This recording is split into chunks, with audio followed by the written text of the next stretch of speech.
বর্ষসেরা ওয়ানডে একাদশ ঘোষণা করেছে আন্তর্জাতিক ক্রিকেট কাউন্সিল আইসিসি, যাদের মধ্যে 10 জনই এশিয়ান তারকা। সর্বোচ্চ 4 জন লঙ্কানের সাথে 3 পাকিস্তানি, 3 আফগান ও 1 ক্যারিবিয়ানের নাম রয়েছে। জায়গা হয়নি ভারত, বাংলাদেশ সহ দক্ষিণ আফ্রিকা, ইংল্যান্ড, নিউজিল্যান্ড ও অস্ট্রেলিয়ার মতো দেশগুলোর খেলোয়াড়দের। শুক্রবার দুপুর 1:30টায় আইসিসির অফিসিয়াল সাইটে একাদশের তালিকা প্রকাশ করা হয়। বর্ষসেরা ওয়ানডে দলের অধিনায়ক হিসেবে আইসিসি রেখেছে শ্রীলঙ্কার চারিত আসালাঙ্কাকে।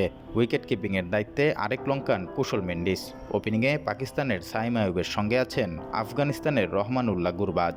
3 নম্বরে আছেন পাথম নুসাকা ও 4-এ কুশলকে ব্যাটিংয়ের জন্য রাখা হয়েছে। ব্যাটিং অর্ডারে 5 নম্বরে আসালঙ্কা, 6 নম্বরে রয়েছেন ওয়েস্ট ইন্ডিজের শেরফানে রাদারফোর্ড, 7-এ রাখা হয়েছে আফগানের পেস বোলিং অলরাউন্ডার আজমতুল্লাহ ওমরজাইকে। 8 নম্বরে রয়েছেন শ্রীলঙ্কার leg spinner all rounder Wanindu Hasaranga. 2 Pakistani pacer Shaheen Shah Afridi ও হারিস রৌফ আছেন পরের 2 অর্ডারে। স্পিনার হিসাবে একাদশে সুযোগ পেয়েছেন আফগানিস্তানের আল্লাহ মোহাম্মদ গজনফার। আফগানিস্তান গত বছর ওয়ানডেতে দুর্দান্ত পারফরমেন্সের ঝলক দেখিয়েছিল। বছরে 14টি ম্যাচের মধ্যে জয় পেয়েছিল 8টিতেই। পাকিস্তান 2024 সালে মোট 9টি ওডিআই খেলে জয় পেয়েছিল 7টিতে। অস্ট্রেলিয়া ও দক্ষিণ আফ্রিকার মাটিতে ওডিআই সিরিজ জেতেন শান মাসুদের দল। 2024 সালে শ্রীলঙ্কা দলের পারফরমেন্সও ছিল দুর্দান্ত। 18টি ওয়ানডে খেলে জয় পেয়েছে 12টি ম্যাচে।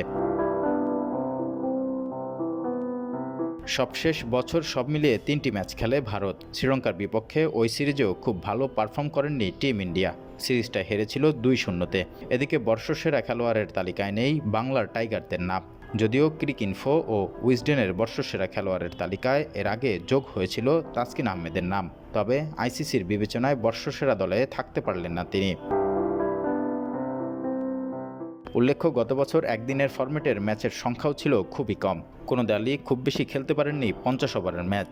2023 বিশ্বকাপের পর থেকে সব দল টি-20 বিশ্বকাপের জন্য ক্রিকেটের ক্ষুদ্রতম ফরম্যাটে মনোযোগ দেয়। বছরের শেষ দিকে মাঠে গড়ায় বিশ্ব টেস্ট চ্যাম্পিয়নশিপের একাধিক সিরিজ। বর্ডার গাভাস্কার, অ্যাশেজ সহ বাংলাদেশ ও পাকিস্তান সফর করে কেবলমাত্র 2টি টেস্ট খেলতে। সব মিলিয়ে ওয়ানডে নিয়ে মাতামাতিও ছিল খুব কম।